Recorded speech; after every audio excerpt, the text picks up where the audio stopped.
Muy bien, estimados estudiantes, buenas noches para todos. En el día de hoy la asignatura de anatomía patológica va a realizar el cierre de la temporada este año que fue tan especial para nosotros. Las clases fueron virtuales, pero contento en el sentido de que este grupo humano ha cumplido acabadamente con el contenido programático y en su gran mayoría las clases fueron sincrónicas. Y la idea de hoy es tratar de darle a usted una charla bastante práctica, una charla que la idea es mostrarle diferentes casos, lo que le espera a usted en la vida profesional, tanto en pequeños, en grandes animales, sobre todo, y lógicamente algunas de las patologías también en animales exóticos. Y vamos a hablar sobre patología de hemolinfopoyético. Espero que sea de su agrado y por sobre todas las cosas aprendamos un poco hoy y traten de, en lo posible, ver las imágenes y es muy importante siempre conocer la anatomía, la fisiología, un poco de histología y algo de inmunología, sobre todo aquí cuando hablamos de órganos hemolinfopoyéticos. Entonces vamos a iniciar la presentación y al final de la charla, si hay alguna pregunta, vamos a responder. Estimo, la charla hoy no va a ser muy larga, estimo 1 hora aproximadamente. La idea es tratar de resumir al máximo las diferentes patologías que van a ver y que por sobre todas las cosas observen las imágenes de las lesiones, que es lo que a nosotros nos interesa en esta asignatura. Voy a iniciar la presentación.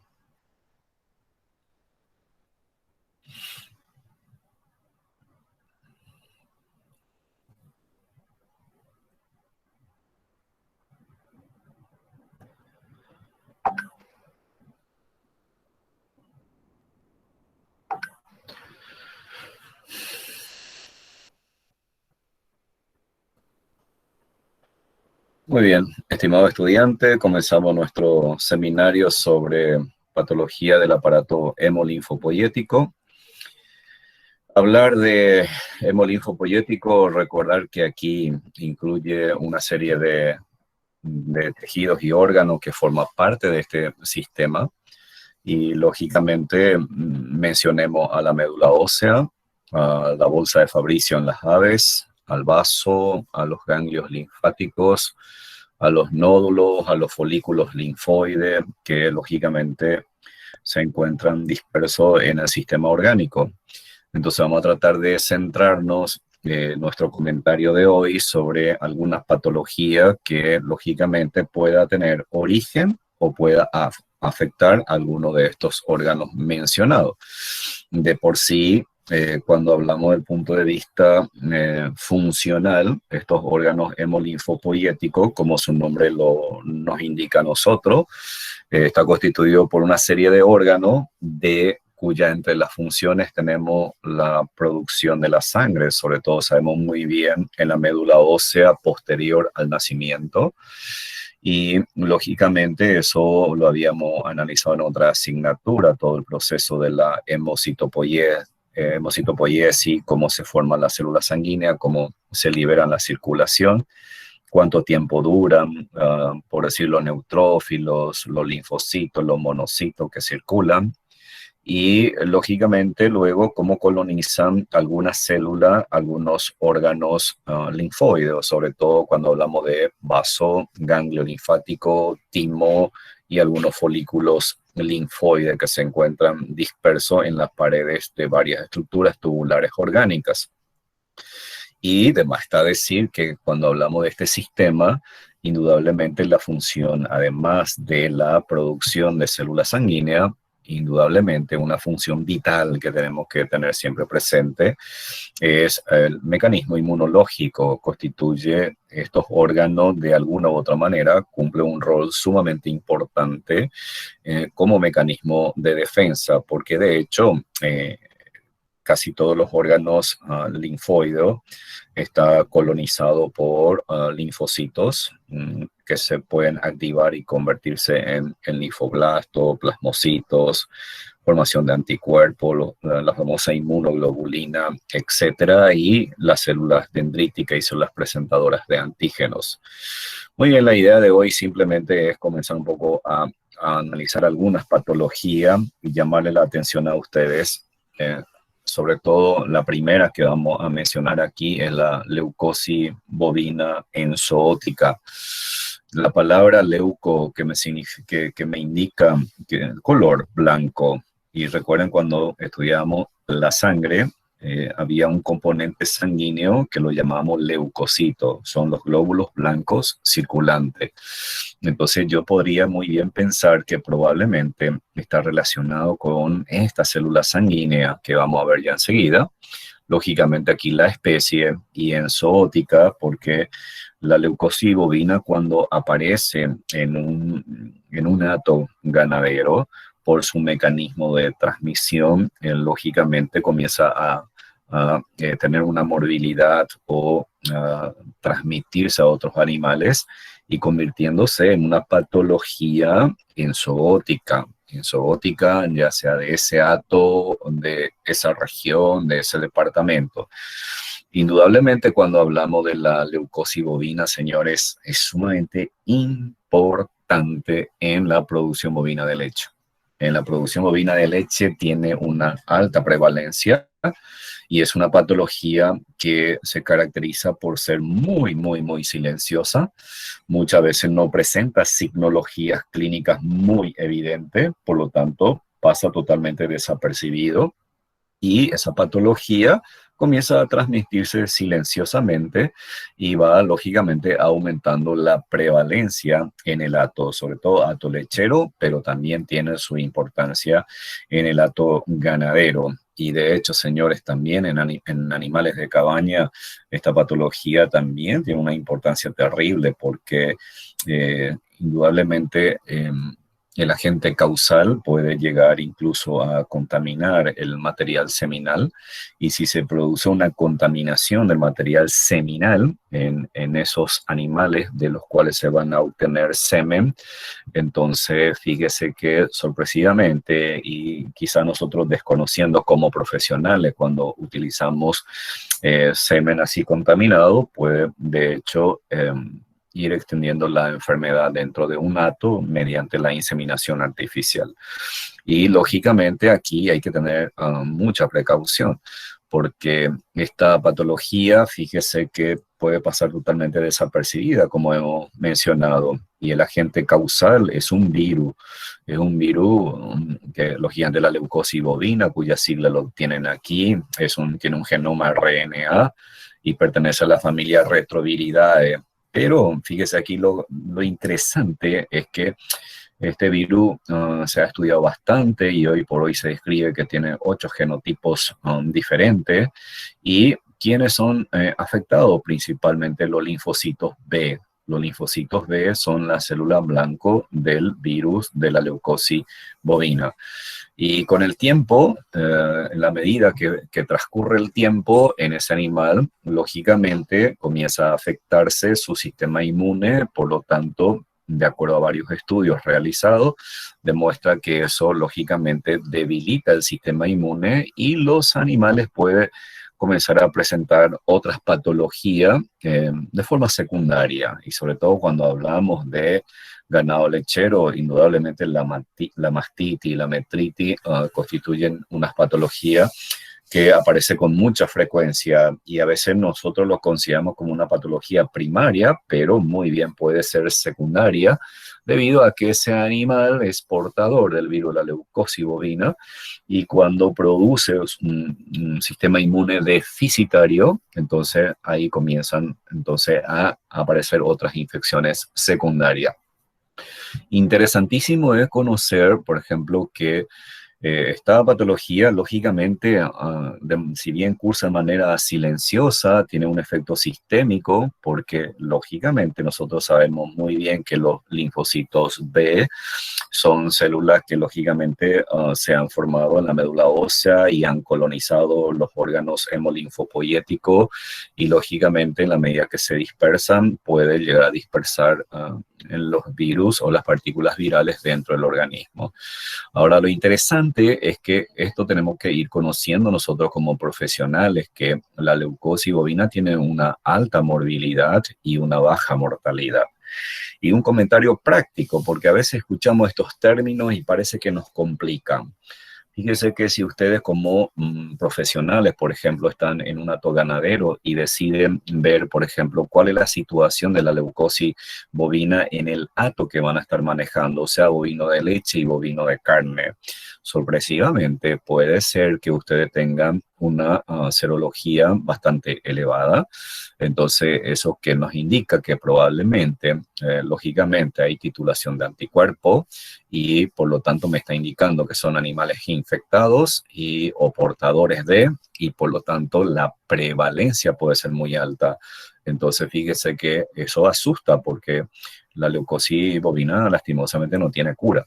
Entonces, cuando tenés una serología positiva en una tasa muy elevada, lo que te está indicando es que tiene una alta morbilidad, pero tiene una baja mortalidad de por sí, pero puede complicarse con infecciones secundarias, ¿no?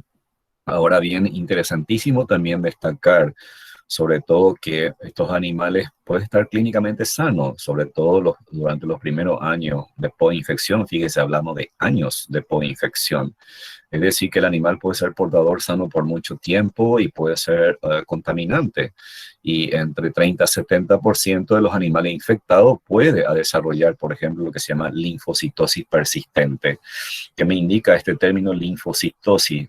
Que siempre hay numerosos linfocitos circulantes y siempre cuando hagamos hemograma y esto siempre está elevado y si hacemos una muestra seriada, ese debe ser motivo de alarma porque indudablemente como están las partículas virales, siempre están en el organismo animal y el organismo reacciona formando anticuerpos, ¿no?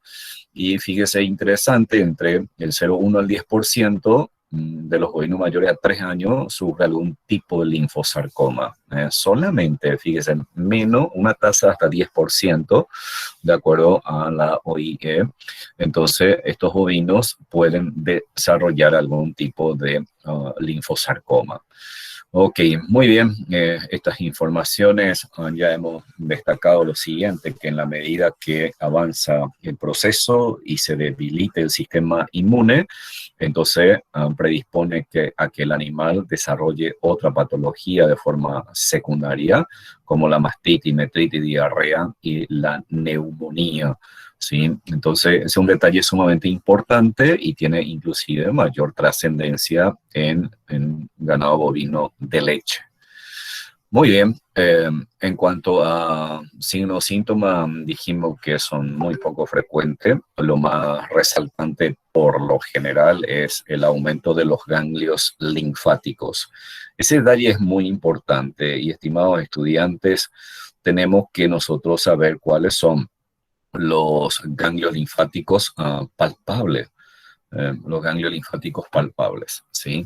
Entonces, ahí sobre todo estamos hablando de rumiantes, ustedes tienen los preescapulares y los precrurales, y cuando ustedes observan, por ejemplo, a simple vista que esos ganglios están muy aumentados de tamaño, comiencen a sospechar la posibilidad de que ese animal pueda ser portador del virus de la leucosis bovina. Indudablemente hay otra patología que puede llegar a producir un aumento de los ganglios linfáticos, pero tratemos de ser prácticos. Si yo observo que los ganglios están grandes y los animales tienen buena condición corporal, no tienen otros signos clínicos, debería de comenzar a considerar esa posibilidad. Y sobre todo, por ejemplo, la tuberculosis. La tuberculosis también se caracteriza por producir un aumento de los ganglios linfáticos, pero ambas patologías son patología insidiosa crónica, pero la tuberculosis con el tiempo deteriora al animal, el animal pierde peso de manera muy notable y por lo tanto ahí ustedes van a ver ya la diferencia en cuanto a condición corporal, pero los ganglios linfáticos están bastante grandes. Y como hallazgo por lo general de necropsia, y vamos a ver algunas imágenes, fíjese en el corazón y abomazo son sitios relativamente comunes.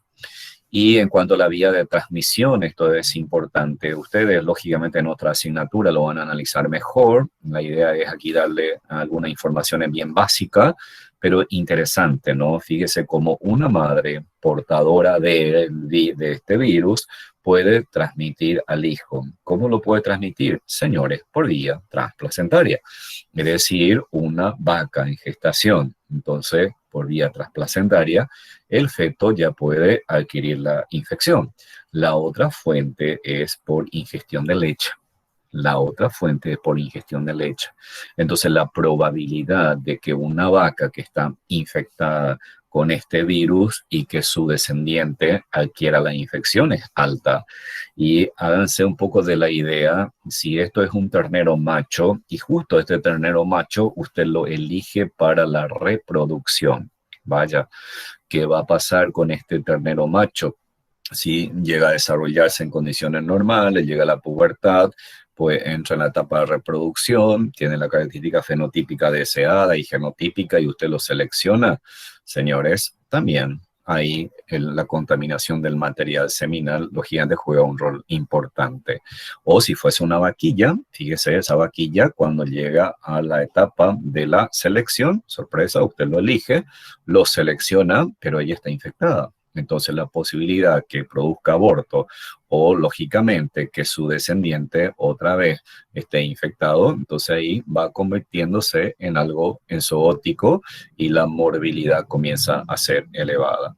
La otra vía de transmisión es horizontal, de animal a animal, y aquí entra en acción los famosos flebótomos, o sea, la mosca que aquí en el país, los famosos tábanos sobre todo, abunda, ¿no? En nuestro país. Y fíjese aquí vía aerógena y, señores, la utilización de jeringa. Es muy difícil cuando el hato ganadero es numeroso, ¿no? Cambiar para cada animal una aguja y a veces casi misión imposible, pero nosotros como profesional tenemos que saber ese riesgo. Y esto tiene importancia sobre todo cuando estoy trabajando con hato lechero, en donde, digamos, la cantidad de animales que tengo es menor, o si estoy en animales de cabaña, o sea, entonces ahí tengo que tener mucho cuidado con estos detalles. En cuanto a la forma clínica, tenemos una forma tumoral que dijimos los animales en menos del 10% de todos los infectados puede llegar a desarrollar y la mayoría de los animales desarrolla un cuadro de linfocitosis persistente. Bueno, muy bien. Vayamos a lo nuestro, que es lo que a nosotros nos interesa en anatomía patológica, observar, tratar de saber, conocer y reconocer. Miren que un bovino, por ejemplo, aquí usted tiene globo ocular y aquí tiene un aumento de volumen de tamaño. Entonces, estoy hablando de bovino y los bovinos para que se golpeen, si bien se pueden hacerlo, los gigantes, pero son bastante rústicos y para que yo pueda decir, no, que ahí hubo solamente un golpe quizás o un pequeño acceso, generalmente emito una primera opinión, pero a veces no conozco o desconozco que había sido que existen enfermedades como la leucosis enzootica, en donde este abultamiento puede ser simplemente producto de la proliferación de células linfoides, de células de la serie linfoide, ¿sí? Fíjese aquí el aumento del tamaño de los ganglios. Eso es lo que yo le decía a ustedes, que a simple vista se puede observar este aumento del tamaño de los ganglios linfáticos y el animal incluso tiene buena condición corporal, y a partir de ahí usted tiene que tener mucha precaución. El hecho de que están observando esto y están escuchando, y en el día de mañana, que si ustedes ven esto, señores, que piensen que puede hacer una leucosis, hemos dado un gran paso, porque la otra patología que puede llegar a producir un aumento notable del tamaño de los ganglios linfáticos, por lo general es la tuberculosis. Pero la tuberculosis, en la medida que avanza el cuadro clínico, esto se deteriora la condición corporal y lógicamente puede aparecer otros signos como la tos, por ejemplo, como un diagnóstico clínico diferencial. Hallazgo de necropsia, miren impresionante, ustedes ven las vísceras aquí y todas las formaciones nodulares múltiples que lógicamente son proliferaciones de linfocitos en forma nodular de aspecto tumoral. Y como diagnóstico diferencial, lógicamente siempre vamos a tener presente a la tuberculosis de por medio. Nunca he visto en mi vida un caso clínico de esta magnitud. Sí, van a ver ustedes en los caninos unas formaciones tumorales que sí es frecuente que yo lo vea o que lo veamos en la clínica, pero en bovino no tuve la suerte de ver esto y lo hemos encontrado un poco buscando información. Fíjese las múltiples formaciones nodulares que tiene en la piel, son formaciones nodulares cutáneas. Si nos recordamos de histología, fíjese a dónde voy, porque aquí sí es importante la histología, donde tenemos la piel, la epidermis, la dermis, la hipodermis.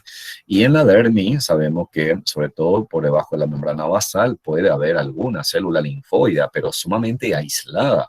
Entonces, ¿por qué aumenta tanto de tamaño? ¿Y cómo interpreto esta masa que están aquí? Simplemente es producto de la proliferación de las células linfoides, sobre todo los linfocitos B, como hemos indicado, y eso obedece a una policlonación, es decir, aquí hay una alta actividad mitótica. Fíjense que esto es tan fácil de emitir un diagnóstico, porque incluso esto, realizando un aspirado simple con una citología y lo llevamos al microscopio, vamos a ver las células atípicas. Aquí veo un ganglio linfático de gran tamaño, rojizo carnoso, asociado lógicamente a leucosis bovina.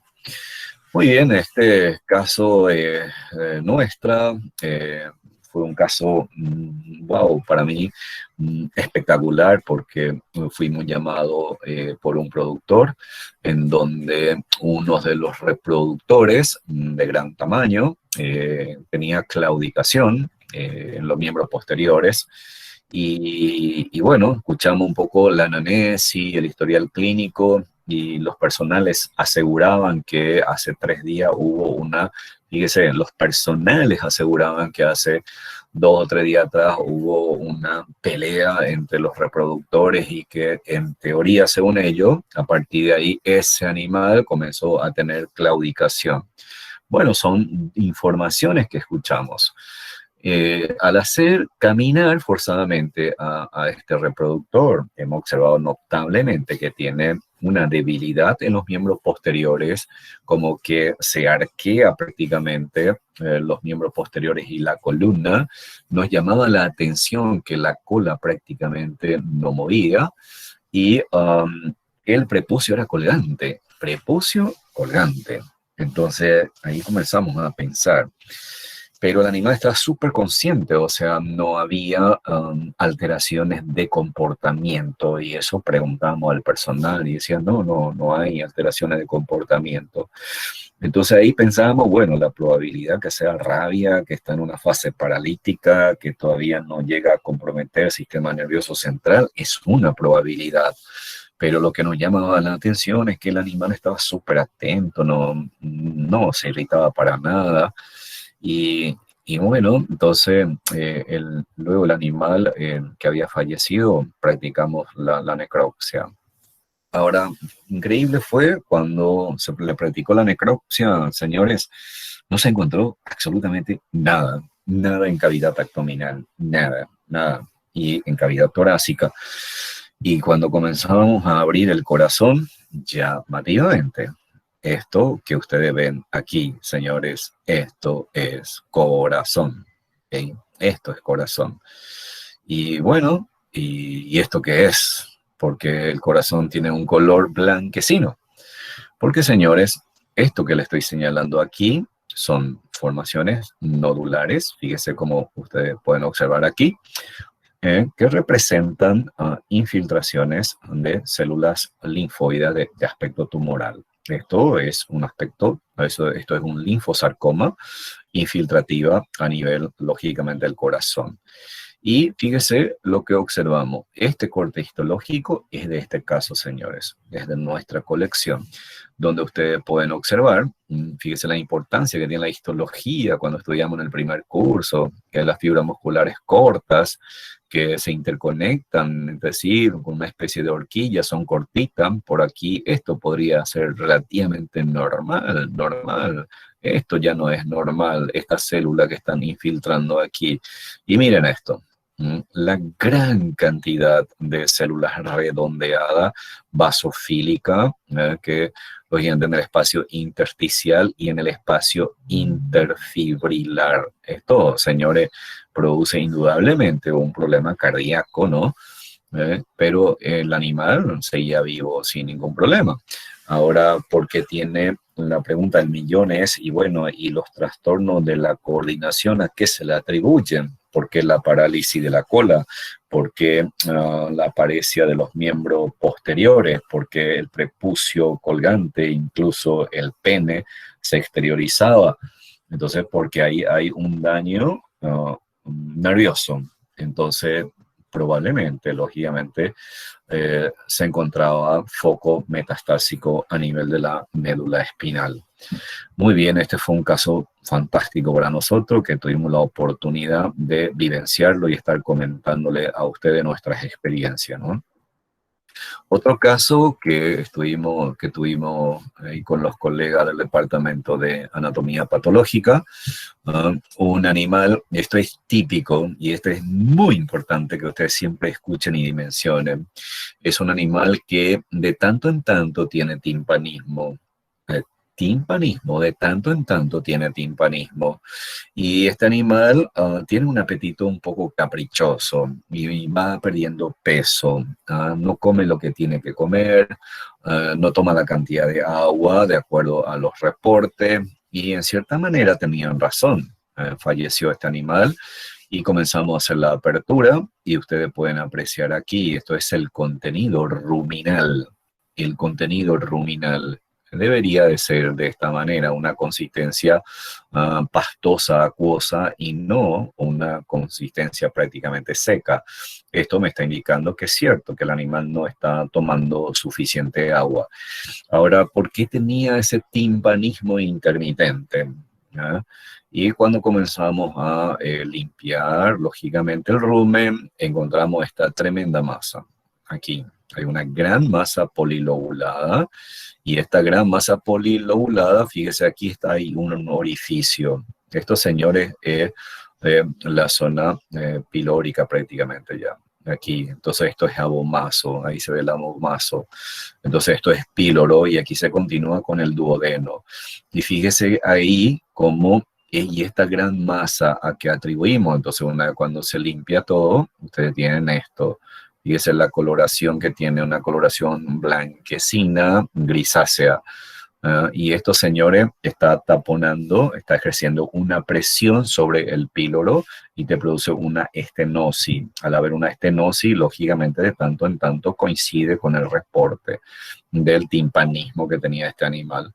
Y a una impronta directa con una lámina portaobjeto y se lleva al microscopio. Lo que ustedes están viendo, señores, son células linfoideas, son linfoblastos, lógicamente con características morfocitológicas atípicas, y eso nosotros prácticamente lo emitimos como un diagnóstico citológico de linfoma. Esta célula que ustedes ven aquí es una célula que está en mitosis. Ahí están los cromosomas, como se están apareándose. Muy bien, así como hablamos de leucosis bovina, también las aves padecen de esta enfermedad. Y aquí hablamos de una leucosia aviar, se conoce también como sarcoma aviar, y lógicamente también es producido por agente viral, es un retroviridae, entonces parecido a la leucosis bovina en cuanto a su mecanismo incluso. Y bueno, está clasificado en distintos subgrupos, acorde a la diferencia en la glicoproteína, y se ha distinguido variante el A, B, C, D y J. Esto es en cuanto a la característica genotípica de este virus. Simplemente eso como comentario general, porque en otra asignatura van a estudiarlo con detalle. Y en cuanto a la transmisión es sumamente importante, porque aquí hay un detalle, que cuando hablamos de la leucosis aviar, fíjese, es muy diferente entre una especie bovina y una especie aviar en cuanto a, lógicamente, su anatomía, su metabolismo, o sea, hay varias diferencias muy importantes, pero lo más resaltante aquí es cuando hablamos de un sistema de producción, en donde vos tenés a mayor número de animales por metro cuadrado. Entonces, en una granja, en un galpón, ustedes pueden tener, pero alta cantidad de aves. Por lo tanto, también aquí la importancia es en cuanto al mecanismo de transmisión, ¿no? De ave a ave. Y también fíjese que se produce, al igual que hemos mencionado en los bovinos, también hay una infección congénita, es decir, vertical, en donde prácticamente esas partículas virales de la gallina pasa a su descendencia a través de esos huevos. Entonces, ¿qué ocurre ahí? Entonces va expandiéndose la enfermedad dentro del establecimiento. Miren aquí los hallazgos de necropsia. Esto es una masa muscular, lógicamente medio hemorrágica, que se ve aquí.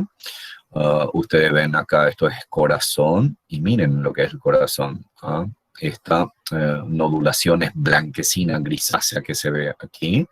Y en cuanto a bolsa de Fabricio, y ustedes tienen aquí el hígado. Esto es hígado, señores. Yo creo que quien más, quien menos, en algún momento de su vida vio una faena de una ave y vieron el color, el tamaño del hígado y estas formaciones nodulares que ustedes ven aquí, múltiples, señores, simplemente son focos proliferativos de células linfoides. ¿Ya? Entonces, esto es una forma sarcomatosa de la leucosis aviar. Y otra vez la citología, esto es una impronta simple y una tinción simple con Gienza. Ya se observan las células y se tiene el diagnóstico. Hay otra patología en las aves que se llama enfermedad de Marek. Esta enfermedad de Marek se caracteriza porque produce una parálisis en la gallina, y es una enfermedad viral, fíjese, neoplásica, que también se caracteriza por la presencia de linfoma, pero en este caso de las células T. Y una particularidad que tiene es que infiltran nervios y órganos linfoides y otros órganos incluso. Entonces, fíjese, es una entidad viral y tiene cuadro clínico nervioso. Es muy común, de repente, cuando se ve parálisis flácida, generalmente una de las patas o las alas, y esa parálisis obedece a que las células tumorales han infiltrado el nervio periférico, especialmente el nervio ciático. Y cuando aparece la forma visceral, diarrea en algunos casos, y como hallazgo de necropsia, entonces podemos encontrar formaciones neoplásicas, siendo los órganos predilectos hígado, proventrículo y bazo. Y también otra característica suele ser el cuello flácido, que también se ve a campo inclusive, en las famosas gallinas que tenemos ahí tras patio, la famosa gallina casera, que ustedes pueden ver de repente en esos animales. O sea, porque como son animales que casi no se vacunan, la posibilidad de ver estos eventos es mayor. Entonces pueden ver animales con parálisis, que es lo que le va a llamar mucho la atención, y el cuello flácido como una especie de torsión. Aquí, por ejemplo, esta gallina, una gallina traspatio, lógicamente, fíjese cómo esta gallina no se puede incorporar. Y si ustedes van y tratan de moverlo, quizá no se pueda levantarse, no pueda pararse, no pueda desplazarse, ¿sí? Y miren aquí la posición que tiene, aquí cómo hay una parálisis, cómo están entreabierta, miren aquí, esto obedece a qué, ¿por qué esta parálisis? Y aquí está la explicación. Esto, señores, es un corte histológico del nervio ciático. Y esto que ustedes ven aquí son infiltraciones linfoideas, son células tumorales que infiltran y producen degeneración de la fibra nerviosa y por ende genera un trastorno en la transmisión de señales. Entonces, un aspecto comparativo, la importancia que tiene la anatomía en cuanto a tamaño, color, entre, lógicamente, los nervios afectados y no afectados. Entonces, siempre es importante cuando uno hace una necropsia de las aves, entonces hay que revisar bien las articulaciones y sobre todo cuando sospechamos enfermedad de Marek, el nervio ciático. Y la forma visceral que hemos mencionado es muy parecido, fíjese, a la leucosia aviar. Si ustedes encuentran esta manifestación clínica y no tiene parálisis, fíjese cómo uno puede ir reduciendo. Si yo encuentro como hallazgo de necropsia estas formaciones, muy bien yo puedo pensar que estoy ante un cuadro de leucosia aviar. Pero ahí hay un detalle que por lo general esto son patologías más crónicas y afectan más a la ponedora. Y cuando hablamos de enfermedad de Marek, puede aparecer tanto en gallinas como también en los pollos que nosotros conocemos, pollo así de terminación rápida, los famosos pollos parrilleros o pollos comerciales, ¿no? Entonces ahí yo podría muy bien pensar en la posibilidad. Lógicamente, si estoy en una granja en donde producimos solamente pollo y tengo esto, pensaría más en Marek que en una leucosia aviar, porque la leucosia aviar es un poco más crónica. Y fíjese aquí, otra vez, una citología simple como me ayuda ya a definir que se trata de un proceso tumoral. Ahora bien, si yo encuentro este animal con esta característica en cuanto a parálisis y encuentro esto en la necropsia, es categórico, macroscópicamente, ya puedo pensar en una enfermedad de Marek. Y también, señores, quiero mencionarle mucho o destacar bastante hoy por hoy los gatos, que son las mascotas tradicionales. Señores, en el día de mañana, ustedes como médico veterinario van a tener muchos pacientes de esta especie, los gatos domésticos, y tenemos que estar preparados, señores. Quiero llamarle la atención que cuando comiencen, cuando están en cursos superiores y comiencen a hablar de patología pura y comiencen a hablar de las entidades virales en los gatos, señores, traten de entenderlo porque es sumamente importante en la vida profesional. Y también, así como hablamos de la leucosis bovina, sobre todo, fíjese que los gatos infectados, por lo general, pasan mucho tiempo asintomático, totalmente desapercibido, tiene un crecimiento relativamente normal hasta que llega a una edad determinada, por lo general. Por encima de los 2 años en adelante comienzan a haber mayor manifestaciones clínicas, pero también en cachorrito también se puede llegar a producir algunas manifestaciones, pero secundaria a las famosas coinfecciones, ¿verdad? Sigue siendo una entidad viral, es un retrovirus, ¿ya? Y que puede infectar al gato y se introduce lógicamente dentro de la célula como todo virus, ¿no? Y lógicamente esto es lo importante, señores, en gato, tremendamente importante, porque como una patología crónica y afecta a las células linfoides, entonces comienza a alterar el sistema inmune, se traduce en anemia, y cuando hay una hiperproducción por policlonación de las células linfoides, entonces ustedes van a tener la famosa leucemia. Leucemia cuando ustedes tienen células atípicas circulantes en alto número, en alta cantidad, y puede aparecer formaciones tumorales que lógicamente se denomina linfoma. Fíjese lo interesante que es estos casos. Muy bien. Entonces, gato doméstico, esporádicamente en felino salvaje, y hay una gran variedad de síndromes, anemia, inmunosupresión y otros neoplásicos, de los cuales el linfosarcoma, fibrosarcoma y trastorno mieloproliferativo. Fíjese que lo interesante de todo esto es que nosotros entendamos que estas partículas virales producen entonces una deficiencia de su sistema inmune, favorece a las infecciones secundarias, que es muy habitual en los gatos, y sobre todo hoy también el hábito que tiene la gente de recoger a los gatos de la calle, y esos gatos por lo general están en mal estado y ustedes pueden ver varios signos clínicos que le pueden hacer sospechar de que son portadores de esta entidad, porque esos animales que están por la calle no se alimentan en el momento que debe de alimentarse, siempre está con miedo, por lo tanto su sistema orgánico siempre está estresado, y fíjese, eso se suma a la posible infección viral, entonces su sistema inmune lógicamente se deprime y eso favorece entonces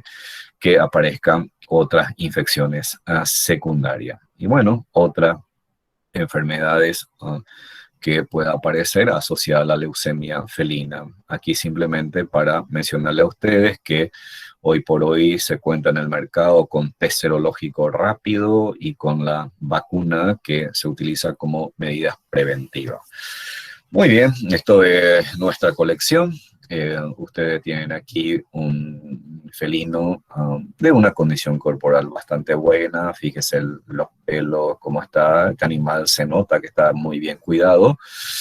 Tuvo una muerte súbita y practicamos la necropsia y que encontramos aquí en cavidad torácica. Aquí en la cavidad torácica hay una masa. Hay una masa que es craneal al corazón. Y esta masa, lógicamente, genera una compresión de los grandes vasos sanguíneos, ¿no? De los vasos linfáticos superficiales, y ustedes van a tener un derrame cavitario, un hidrotórax. Entonces, indudablemente, este animal tenía signo respiratorio, este animal estaba con disnea. Y fíjese cómo hoy por hoy la placa radiográfica digital, que hoy en el mercado está avanzando bastante y nos ayuda muchísimo, entonces pueden apreciar ustedes la presencia de esta masa. Y radiográficamente nosotros simplemente lo describimos y decimos, ah, bueno, se ve una masa. Al ver una masa y estoy ante qué especie, gato, qué edad tiene, qué estructura tengo aquí. Recuerden que puedo tener timo si fuese un animal joven, pero si fuese un animal adulto, lo más probable es que tengamos ganglio linfático. Entonces, si es ganglio linfático y está muy aumentado de tamaño, es porque ahí hay una proliferación de células y puedo pensar en un linfoma. Pero linfoma acabamos de mencionar que puede ser, fíjese, inducida por el virus de la leucemia felina. Entonces, incluso hay una correlación importante entre el virus de la leucemia felina y la presencia de linfoma en gatos. Y fíjese el corazón, esta mancha blanquecina que ustedes ven ahí, macroscópicamente. Señores, anatomía, si hay algo que me llama la atención, el color. Luego realizamos el corte, miren cómo este color se extiende prácticamente en todo el miocardio, entonces color blanquecino me está indicando que probablemente hay una infiltración de células tumorales. Esto es una necropsia que hicimos también en un medio un poco, digamos, no acorde, pero demasiado queríamos saber cuál es la situación de este gato, por qué tenía todos estos síntomas. Y fíjese, cuando falleció, sorpresa, encontramos en el mesenterio y parte del páncreas múltiples formaciones tumorales. Y esto se asocia con linfoma y los gigantes pensamos que fue portador de la leucemia felina. Esto es un corte histológico, simplemente aquí del miocardio, en donde se ve de vuelta células infiltrativas. Vamos al vaso. El vaso es un órgano hemolinfopoyético sumamente importante. Sabemos que el vaso es un reservorio de la sangre por fisiología Siempre se destaca ahí que en este sitio se produce la lisis y la destrucción de los glóbulos rojos viejos y se produce el metabolismo de la hemoglobina y en determinada circunstancia el vaso post-nacimiento puede llegar de vuelta a tener una hemocitopoiesis si el paciente está con anemia y una anemia marcada puede inducir una estimulación otra vez para la producción de células sanguíneas, sobre todo la serie eritroide. Y en este caso, bueno, el vaso también puede experimentar formaciones neoplásicas y una de las comunes también son los linfomas y los hemangiomas. En este caso, por la coloración que tiene, estamos frente a un linfoma esplénico. Los linfomas esplénicos por lo general tienen muy buen pronóstico siempre y cuando todavía no rompa la cápsula, no infiltre la cápsula. Fíjese que esto sí ya infiltró la cápsula. Fíjese cómo las células tumorales están infiltrando la cápsula esplénica, como que se exterioriza, y cuando se produce movimiento de las asas intestinales del mesenterio, lógicamente también esta célula se desprende y cuando hablamos en patología general va a ocurrir un fenómeno de la metástasis por implantación, para que ustedes puedan ver cómo el vaso puede experimentar una neoplasia. Siempre insisto, señores, ustedes tienen la mano, toquen paciente, sepan que están palpando, ubíquese en la región anatómica y, señores, el vaso es uno de los órganos que es fácilmente palpable y sobre todo cuando tiene una masa.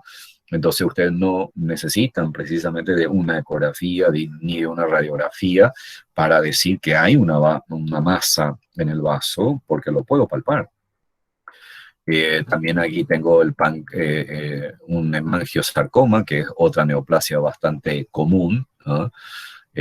Fíjese aquí, esto fue un caso súper interesante. Ahí ya en el tejido subcutáneo se ve esta estructura, un nodulito redondito.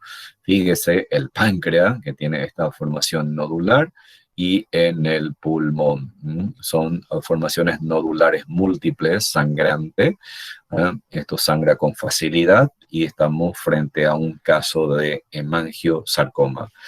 Los hemangiosarcomas, sobre todo, es común en el bazo, pero puede aparecer en cualquier órgano. Nuestra experiencia, sobre todo con hemangioma, ha sido en el corazón, a nivel de las aurículas, pero los hemangiosarcomas de por sí son procesos tumorales bastante agresivos y sobre todo cuando rompe la cápsula del vaso sobre todo y ahí se produce una implantación cavitaria, se disemina por toda la cavidad abdominal y lógicamente predispone a un sangrado interno. Hoy por hoy esta raza, la raza Pitbull, comienza un poco a acaparar el mercado. Y les quiero mencionar que tengan cuidado con esta raza, sobre todo desde el punto de vista de la patología, ¿no? Porque son animales que por lo general abundan los pitbull de color blanco, porque por su belleza le gusta a la gente, pero estos animales tienen una piel despigmentada. Y fíjese que este también es un pitbull, pero un poco amarronado, pero justo en la zona despigmentada tengo esta formación nodular. El motivo de la consulta probablemente va a ser, por ejemplo, que dice, ve como moretón, pero sangra, y cuando sangra no para de sangrar, molesta, gotea, gotea, sangra.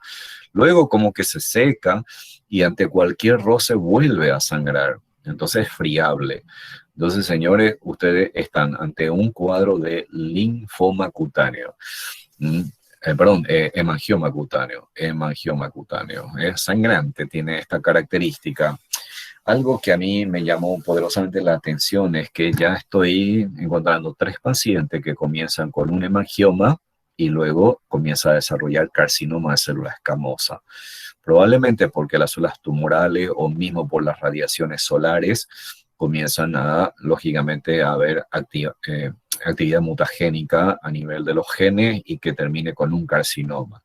El pitbull es muy simpático porque los dueños siempre dicen, sale a la calle, salen fuera de la casa, toma sol, le gusta poner panza para arriba y, señores, eso es un factor predisponente a que estos animales desarrollen un cuadro de hemangioma. Bueno, esta presentación simplemente aquí para mencionar el linfoma en la especie canina. ¿Eh? Es un grupo importante de procesos neoplásicos de origen linforeticular, que puede estar localizado en hígado, vaso, ganglio y médula ósea. Y una clasificación bastante compleja, ¿no? Anatómica, esto es importante para lo que van a ser clínica, multicéntrico, cuando está disperso por todo el organismo, sobre todo en varios ganglios linfáticos, mediastínico, sobre todo esto es común en gatos. El linfoma mediastínico es solamente, ustedes encuentran una masa en cavidad torácica, puede aparecer los cuadros digestivos en la pared del tubo digestivo y los extranodales, en donde tenemos el linfoma cutáneo y de importancia los linfomas perioculares y algunos compromisos de otro órgano. Desde el punto de vista citológico, esto es el que hace citología, entonces trata de emitir qué tipo de linfoma es, porque en base a eso se trata de establecer un pronóstico. Y lógicamente estas son clasificaciones patológicas. Y en medicina veterinaria, por lo menos aquí a nivel país, todavía no podemos hacerla de forma rutinaria la fenotipificación de las células proliferantes, si son las T, la B o es mixta. Entonces, porque esto tiene importancia médica en cuanto a pronóstico y tratamiento. Y lógicamente, si se realiza estos estudios, con precisión se puede determinar si se trata de qué grado de comportamiento biológico tiene. Bueno, lo interesante es cuando hablamos de linfoma multicéntrico, tiene linfoadenopatía generalizada, con compromiso hepático esplénico e incluso la médula ósea. Y mediastínico, ya hemos mencionado una localización casi exclusiva a nivel del mediastino, y de los linfomas digestivos, entonces puede haber una infiltración solitaria, difusa o múltiple del conducto gastrointestinal con linfoadenopatía, lógicamente, de los ganglios mesentéricos o del ganglio regional más próximo. Estos animales van a cursar con diarrea y con signo de emaciación, o sea, pérdida de peso. Y extranodal es cuando aparece en cualquier otro sitio fuera de los órganos mencionados. Y aquí, señores, estos dos es sumamente importante entre las extranodales, los linfomas oculares y cutáneos. Bueno, la causa en sí es bastante discutida, se habla de factores genéticos y moleculares, infecciosos, ambientales, inmunosupresión, incluso hay algunos artículos que lo relacionan con entidades virales, otros, sin embargo, han demostrado que no necesariamente debe estar asociado a entidades virales como la leucosia aviar, como la leucosia enzootica o como la leucemia felina. Ok, entonces aquí entre los factores infecciosos, entonces se destaca el retrovirus y el Helicobacter, pero fíjese, aparecen otros agentes causales. Este caso fue un animal muy joven, un pitbull de 3 años, y quien le habla comenzaba a hacer su primera experiencia en el mundo de la oncología. Cuando me convocó el colega a su consultorio, a mí el motivo de la consulta fue la cara estaba hinchada. La cara estaba muy hinchada y había edema, lógicamente. Y cuando realizamos la palpación, el edema es frío. Eso no es bueno. Si fuese un edema caliente, tengo que buscar que probablemente hay alguna inflamación importante, pero el edema era frío e indoloro, semiología. Entonces es un detalle muy importante y ahí hay que abrir los ojos porque un edema frío e indoloro me está indicando que hay un trastorno circulatorio. Y si yo me pregunto por qué están tan focalizados en este sitio, debería de comenzar un poco a pensar en el drenaje, en la circulación tanto venosa, arterial y linfática, ¿ok? Entonces esa es la forma de encarar estos casos. Este animalito, pues después de 2 meses más o menos, volvió a la consulta, pero cuando volvió, sorpresa, ya teníamos esta hemorragia y decidimos hacer una punción, citología, y con eso definimos que se trataba de un linfoma periocular. Y bueno, este animal se sometió a una eutanasia humanitaria, conversando con el dueño, Le había solicitado si me podría permitir hacer la necropsia del paciente y es uno de los mejores casos que he visto en mi vida. Miren a estos señores, lo que ustedes ven aquí parece tan pequeño, miren lo que hay por dentro. Y comparen, ¿dónde está la masa muscular del macetero? Aquí, del lado izquierdo, lo veo bien desarrollado. Y aquí, ¿qué pasó? Ya no veo masa muscular. Entonces, toda esta masa que ustedes ven aquí, que parece abultado, ya es una masa tumoral, señores, y va a comenzar a infiltrar hueso. Va a comenzar a infiltrar hueso. Ok, este es otro caso que a mí me llamó poderosamente la atención. Yo pensé que podría ser un TBT, un tumor venéreo transmisible, por la característica de la lesión, periocular, sangrante, friable, y sorpresivamente le hicimos una citología simple. El diagnóstico fue un linfoma, otra vez un linfoma periocular. Miren lo que es. Por fortuna me cedieron el cuerpo del paciente, pude hacer la necropsia y observen esto. Cuando hicimos la disección, aquí está el globo ocular, aquí no se ve el globo ocular, por lo tanto esta masa que está aquí prácticamente cubre todo el globo ocular. Y fíjese cómo esta masa se proyecta por debajo de la piel hacia los huesos de la nariz. Y se viene lo mejor en este mismo animal, cuando nosotros, además de explorar esta masa, entonces decidimos abrir la cavidad bucal del paciente y observen esta masa. Esta masa, señores, comunica aquí masa periorbitaria, compromiso óseo con proyección dentro de la cavidad bucal. Significa que es sumamente agresivo. Otro caso de un linfoma periocular, fíjese cómo aparece así como, digamos, insignificante. Sin embargo, con la citología se trata de un linfoma periocular. Este animal fue sometido a un tratamiento, a una intervención quirúrgica con manejo quimioterápico. Otra forma de presentación del linfoma en la piel, esto se designa linfoma cutáneo. Por lo general aparece como medallones, como moneda, que con el tiempo se ulcera y se necrosa. Y fíjese aquí la coloración blanquecina que tiene, la coloración blanquecina que tiene linfoma. Este es un caso, fíjese, un mestizo que viene a la consulta por presentar estas formaciones nodulares, múltiples. Entonces, fíjese aquí, hay otros animalitos con múltiples formaciones nodulares totalmente diseminado. Señores, esto es linfoma cutáneo.